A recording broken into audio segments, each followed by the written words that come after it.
Should the Miami Dolphins pay Tua Tagovailoa? What a question. That's the topic of discussion right now around the NFL.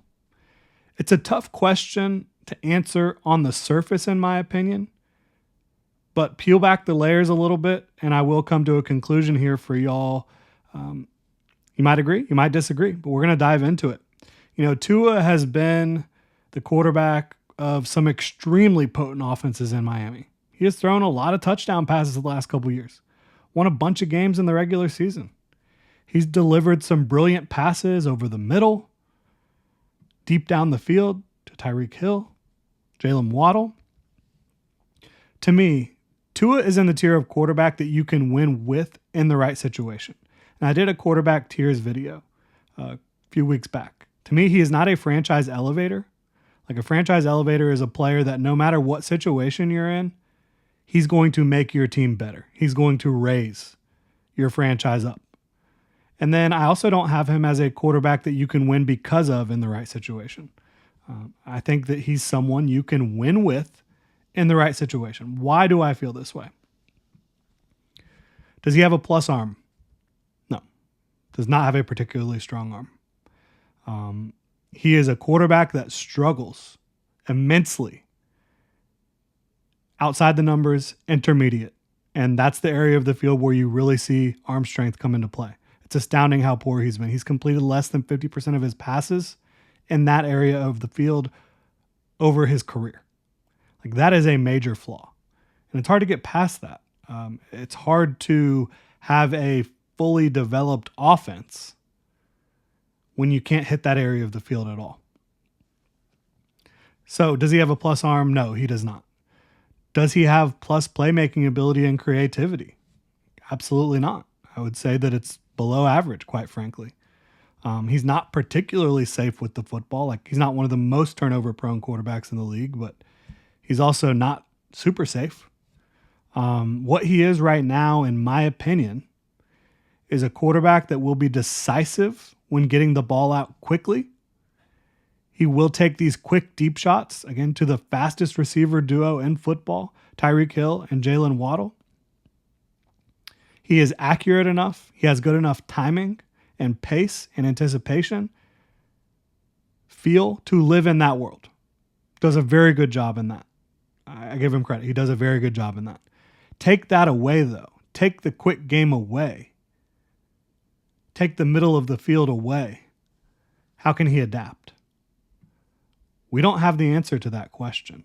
We have not seen that from a Tua Tagovailoa in this Mike McDaniel offense.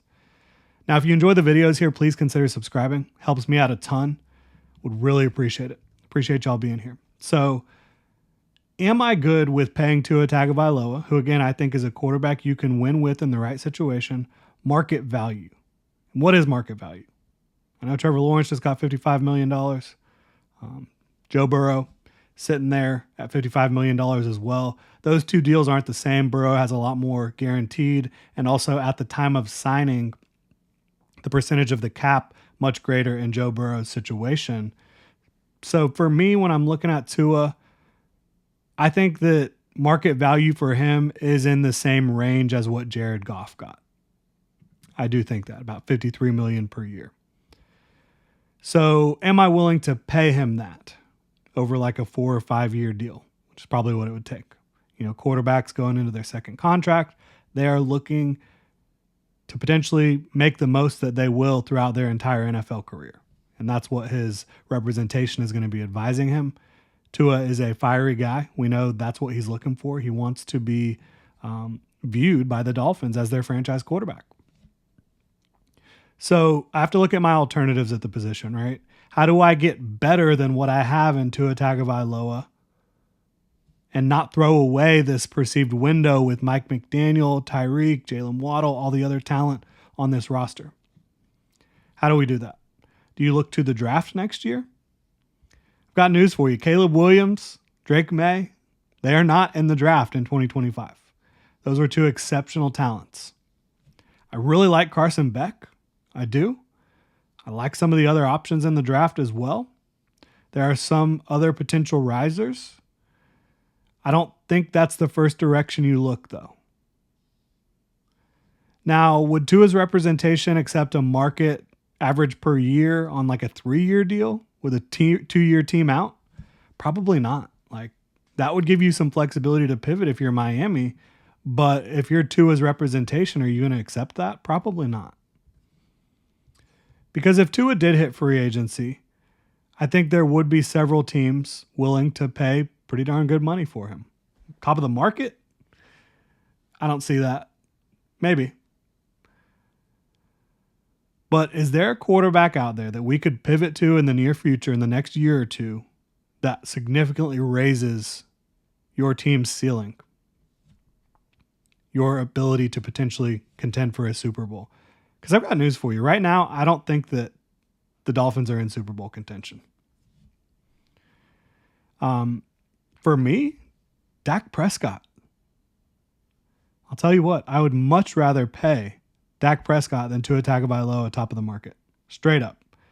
I think that Prescott is that dude that you can win because of in the right situation. And let me tell you, Mike McDaniel being his play caller with Jalen Waddle and Tyreek Hill, the rest of the speed on this field for the Miami Dolphins offense, I think that's the right situation. I really do. If I'm a team in the AFC, I absolutely do not want to see that happen. I do not want to see Dak Prescott in aqua and orange. But if I'm the Dolphins, like, how can I make that happen in the next year or two? It does not seem like the Cowboys are particularly interested in sticking with Dak Prescott long term. I have no idea what's going on in that building right now. It's bizarre. They're not pushing their chips in. What are they doing with CeeDee Lamb? That's a confusing organization. Jerry World over there, that's something I try not to think about too much. But if you could lure Dak Prescott away from the Dallas Cowboys, even giving up major draft capital to do so, I would give up draft capital and pay him versus paying Tua. The bottom line is I think you can get in the ballpark of Tua Tagovailoa level play with some of the guys that bounce around the league. Not anywhere, not on any team, but in this system with Mike McDaniel, with all the speed that they have on the field, I really do think that you could get close to Tua level play out of a lot of quarterbacks in this league. So as you can probably tell, I would not pay him market value. Again, I think he's a decent starting quarterback in this league. Certainly someone you can win with. But if I'm the Miami Dolphins, if I'm Mike McDaniel, if I'm trying to push our chips in to win a Super Bowl in the next few years, do I think that Tua Tagovailoa gives us the best opportunity to do that? I think the answer is no. I think when you take away the bread and butter, which is the quick game, that he struggles, and he struggles greatly. So if I'm them, I would try to pursue Dak. The Cowboys really don't seem to care about right now. And if I can't land Dak, I would take my chances elsewhere over paying Tua. That's how I feel. Strongly feel that way after reviewing the tape, digging through the numbers, figuring out what it would cost to pay Tua, which again, I think is in that $53 million per year range. I wouldn't do it. That's how I feel. If you're a Miami Dolphins fan, drop your thoughts in the comment section below. If you're just an NFL fan, you want to weigh in, let me know. Drop those thoughts in the comment section below. Really appreciate y'all tuning in. If you enjoy the content, please consider subscribing. Y'all have a good one.